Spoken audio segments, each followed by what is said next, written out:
Bonjour et bienvenue, voici notre tour d'horizon économique, géopolitique et boursier. Nous sommes le jeudi 21 février, jour de la pleine lune. Et pour comprendre comment tourne la planète finance, lorsqu'elle tourne comme une boussole devenue folle, c'est sur la bourse au quotidien et nulle part ailleurs.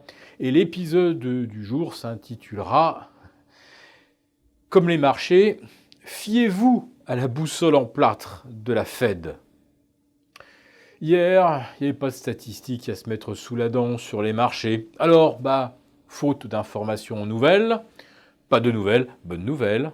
Et les indices ont donc poursuivi leur progression. Le CAC 40 atteint les 5200, un niveau qu'il n'avait plus testé depuis le 10 octobre dernier. Tiens, le 10 octobre, c'était juste une semaine après le 3 octobre. Le 3 octobre, c'était quoi? C'était le record absolu à Wall Street. Et un CAC 40 qui revenait tester les 5450. Alors on nous disait qu'on avait effectué une reprise en V depuis le 24 ou le 26 décembre. Alors reprise en V, oui, si on s'était retrouvé sur les mêmes niveaux que mi-novembre, mais maintenant on se retrouve déjà à mi-octobre. Autrement dit, on a effacé pratiquement 80% de la baisse. Est-ce que c'est logique ? Vu la révision à la baisse des prévisions de croissance, vu la révision à la baisse des earnings, eh bien on espérait avoir la réponse justement hier soir, avec les minutes de la Fed. Minutes, c'est-à-dire les délibérations de sa dernière réunion de politique monétaire, c'était fin janvier.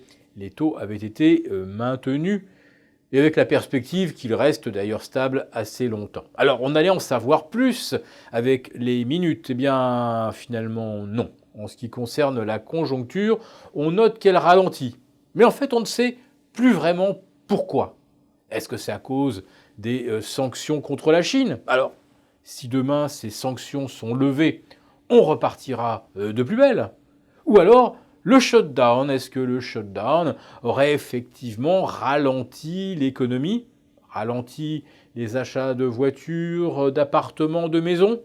Ouais, ça c'est possible, parce qu'il y avait moins de fonctionnaires pour enregistrer les transactions. Mais la chute de la consommation, elle, on la doit au shutdown? Non, pas vraiment, car le tassement avait commencé avant le shutdown. Mais la Fed ne sait pas trop quand même quel est le véritable impact du shutdown. Alors, si on ne sait pas vraiment ce qui a ralenti l'économie américaine, peut-être ne s'agit-il que d'un petit trou d'air ponctuel et que les choses pourraient repartir de l'avant. Hier, je lisais un papier d'un stratège de Wall Street, le fondateur d'un grand hedge fund, qui expliquait que si la Chine et les États-Unis parvenaient à s'entendre d'ici le 1er mars, eh bien, on pourrait gagner 11% supplémentaires.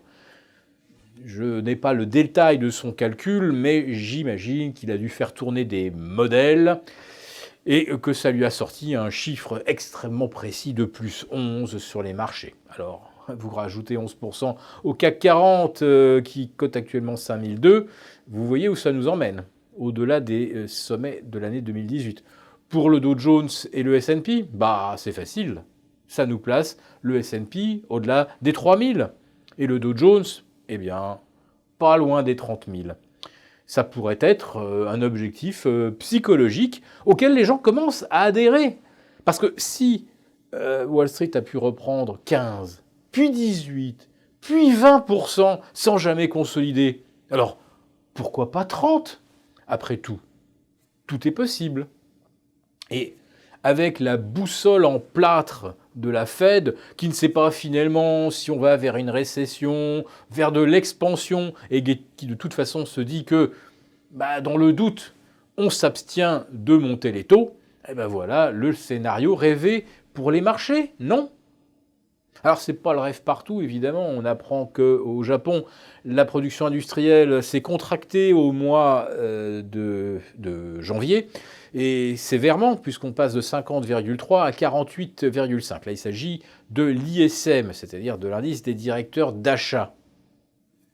excellente nouvelle. Monsieur Kuroda avait laissé miroiter la possible extension du quantitative easing de la Banque centrale du Japon.